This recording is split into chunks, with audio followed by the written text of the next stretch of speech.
Hello, everyone. Welcome to another beautiful day. My name, of course, is Dr. Julie Toomoon. It is my pleasure to be here with you today. I wanted to have a little conversation about a topic that a lot of people have a lot of issue with, actually, which is the consumption of raw foods. So, raw foods are not something that promote long-lasting energy or cellular repair. And this is something really important. Hi, Diane. It's something very important to pay attention to, and there's great reasons for it. So I know that many of you are thinking, but the whole world talks about eating salad is the way to heal. You know, eating raw juices is the way to heal. Eating raw fruits and vegetables is the way to heal.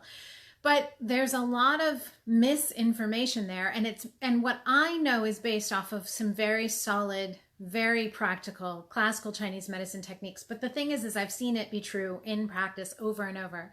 I'll tell you guys that years ago, I had a woman come to my practice and she was having chronic sinus congestion. And in dissecting what she was doing, because by all intents and purposes, she had this very quote unquote clean diet. She was paying attention to some great principles, but a lot of her diet was based off of raw foods. She had a big salad every day. She had, lots of other raw vegetables, thinking that she was doing this great thing for herself. And I said, look, I need you to go home and I need you to start cooking your foods. And she came back and she said, oh my gosh, it was that simple. Like, that makes that big of a difference. Now, she had actually a rather simple case, but in the broader spectrum, when we start talking about hormonal imbalance and gut issues and inflammation and pain, chronic illness, rapid aging, these are all indications, hi Al, that we've been at the process of exhaustion for a very long time. And as many of you know from all my previous conversations, when I start talking about exhaustion, I'm talking about a state of function at the cell. I'm talking about your cell's ability to do their job to the absolute best capacity.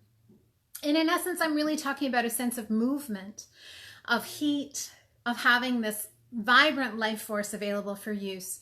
And these are all principles of what allows us to live long, healthy lives. Because in truth, the minute that there isn't movement and a place in the body, and I'm talking about the subtle movement. So I'm not telling you to go start being crazy and never sitting down. I'm actually talking about the subtle movement, which in many ways is even fostered more by resting. But when that subtle movement is no longer there, that is where illness develops.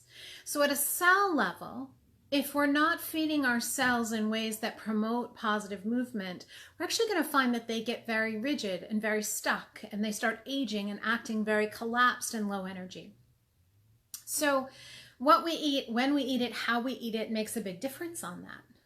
Now, in the principles of Chinese medicine, when we eat, there's an alchemy that has to take place. And even in Western medicine dogma, we all can agree that digestion pretty much is a magical process, because we take in something and our body uses all of its amazing processes, of the stomach and of the liver and of the digestive juices of the pancreas.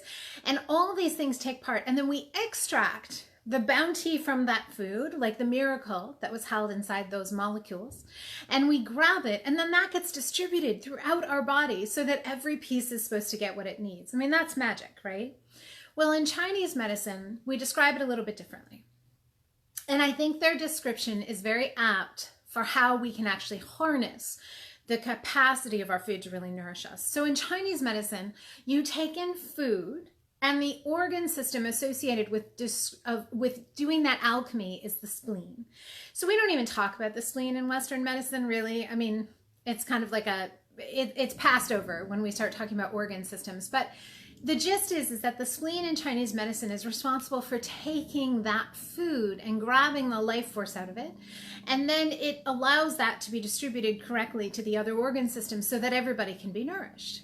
And this is a big deal, because if the spleen is weak, you won't have adequate digestion. That's where you get lots of gas and bloating. That's where you have, what people call SIBO and candida infections and all of these gut-related issues. They have an origin in the spleen. Now, you've heard me talk about digestion before, and heard me talk about the fact that the more the stress impacts those systems, the less they do their job.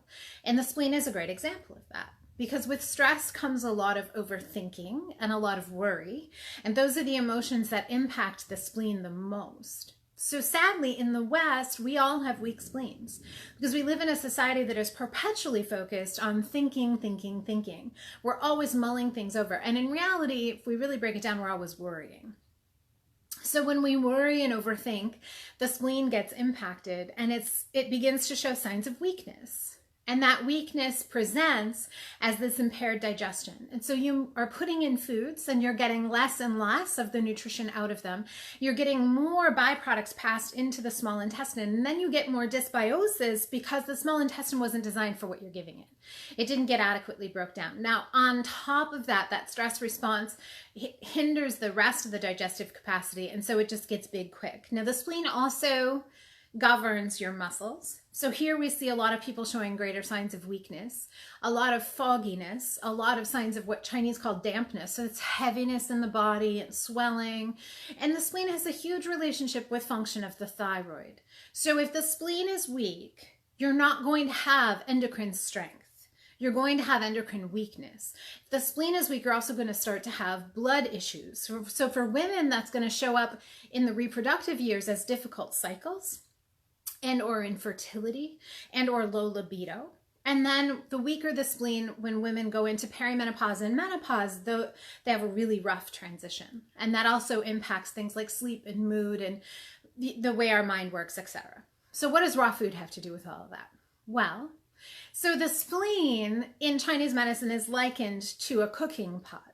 Now, if you think about your body, right? Your body temperature ideal is 98.6.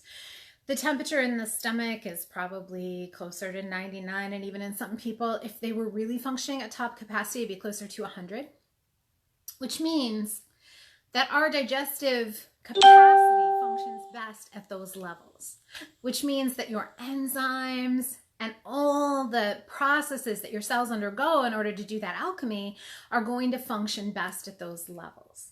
And so when we think about that, first of all, stress always lowers body temp. So we see all the people, hi Pamela, we see all the people that I work with, so commonly we find these really low body temps, and that's because the cells have been shut down for years. So when we eat food, if the proper temperature of our digestive system is at least 100 degrees, then when we eat something that is much colder than that, one of the first things our wise body knows to do is, oh, I gotta warm that up. So think about the energy it takes to take something from freezer temperature to 100 degrees. It's a lot of energy. If we're already existing in a low energy state, we just expended a massive amount of energy for not much return, which is why in Chinese medicine, consuming ice cold drinks, frozen foods like ice cream, or berries even that are frozen, or popsicles or things like that are not ideal, because we're actually stealing energy from our body in order to heat that so it can be at the proper temperature for our body to use it. It's a huge impact. Now, on top of that, foods that are already partially broken down in a way are kind to the spleen. So I know that a lot of the dogma likes to talk about, of course we should do more raw foods. They're full of enzymes. Cool. True. But we are talking about the totality. So not an individual moment of how many enzymes were present in that food when we consumed it. We are talking about the totality of the impact of what we do on the organ systems and the cellular systems. So let's take that in context. If I have a raw carrot and I consume it raw, and let's say there was 100 units of qi and all those enzymes present, right? When I eat it raw, because my body has to expend a huge amount of energy to grab the nutrients out of that food, enzymes or not, by the time I consume it, I'm only left with like 70 units of qi, if that, 65, 70. If I steam it, and so I've cooked it, I've slightly broken it down. Now it's warm and kind of mushy, which is something that the spleen really enjoys. So I lose 15 units, let's say, in the cooking. Not going to deny it, you lost something in the cooking. But when I go to digest that, I only lose 5 more. So I'm already ahead by the end of that meal. Now, if you do that once in a while, it's no big deal. But if you do it over and over and over, this spleen cannot keep up with your efforts. Now, a lot of people will say, but, that whole enzyme picture seems to be so key. And I even had someone say to me, Didn't our ancestors eat lots of raw foods? To which, quite honestly, here's my answer. All of the ancient medicine traditions advocate for cooking foods.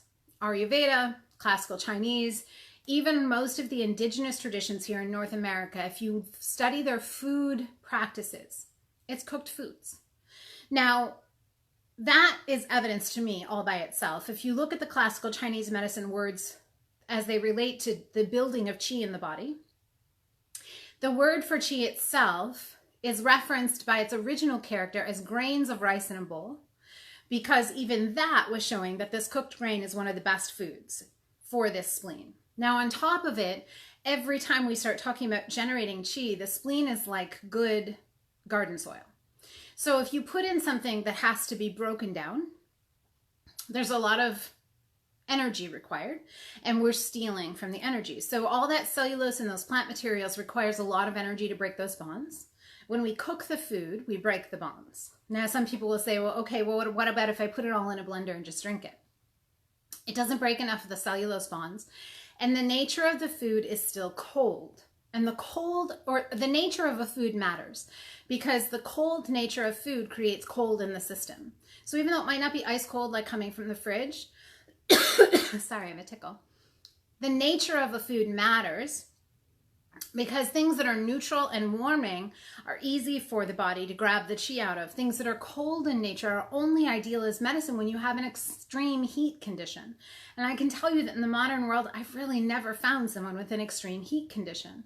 It could have been that in the past that was common, but more commonly in the modern world, we have deficiency conditions. That's why we're tired and in pain and have issues with our thinking and hormonal issues. Those are all cold deficiency conditions, which means that the path to raising that energy level is to build up the essence in the body, which is done by asking the body to do as little work as possible to get the most benefit out. So when it comes to food, the best food practices for longevity and healing are cooked foods. And that means, steamed vegetables. Even in some cases, people are best with cooked fruits, and less of the cold foods, and little to no raw food.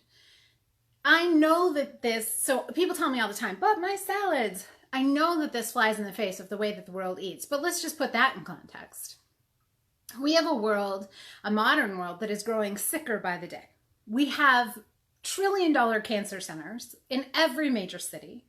We have a growing problem of diabetes, heart disease, depression, anxiety, and the salad is like the quintessential health food that everyone always talks about, right? I mean, people will tell me like, I'm trying to be healthy, so I'm eating more salads.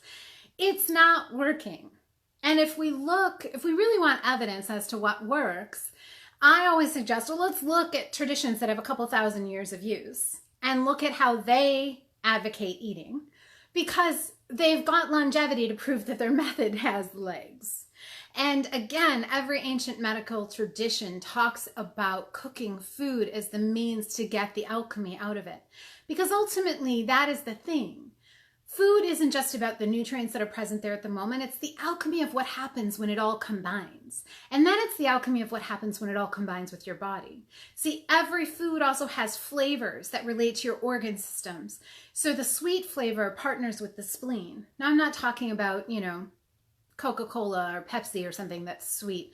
I'm talking about, cooked fruits, cooked root vegetables, cooked squash, those kind of sweet things. Or even, like in the classical Chinese medicine model, the grains of rice that make up the original character for the spleen, for qi, So we have to look at what works, and we have to consider the context, because the goal is that your cells need to be able to function. So when we go back to that whole idea of, well, how are my cells functioning, and what's the impact of my cells, and are they acting old and aged and rigid? If they aren't getting fed good food that is easily digestible, and the spleen doesn't have enough strength to deliver it, then the cells are by and large going to become deficient, which equals rigidity, which equals deficiency, which equals aging, which means you're no longer well. And this is the biggest health problem that we have. Because if the spleen can't nourish the rest of your body, you lose movement and you lose heat. And when you lose heat and movement, you start having disease. And that will just arise wherever your weaknesses are. So the goal of healing is to invigorate the essential heat, the dynamic chi, the life force at every level, down into that cell level, while nourishing the organ system so they can do their best. And we do that by paying attention to certain parameters. And one of them is food and how we eat our food. Now, I work with women on this in a much broader context. The cooking of the food is one small piece because there's other elements. We each have our own disarray. So how it's presented for me in my life would be different than how it's presented for you in your life or someone else. So we have to pay attention to that and hone that to the person. But in a very general and broad sense, one of the things you can do is stop eating raw foods because they're not doing you any favors. And they're actually, in this modern world, none of us have the digestive veracity for lots of raw foods.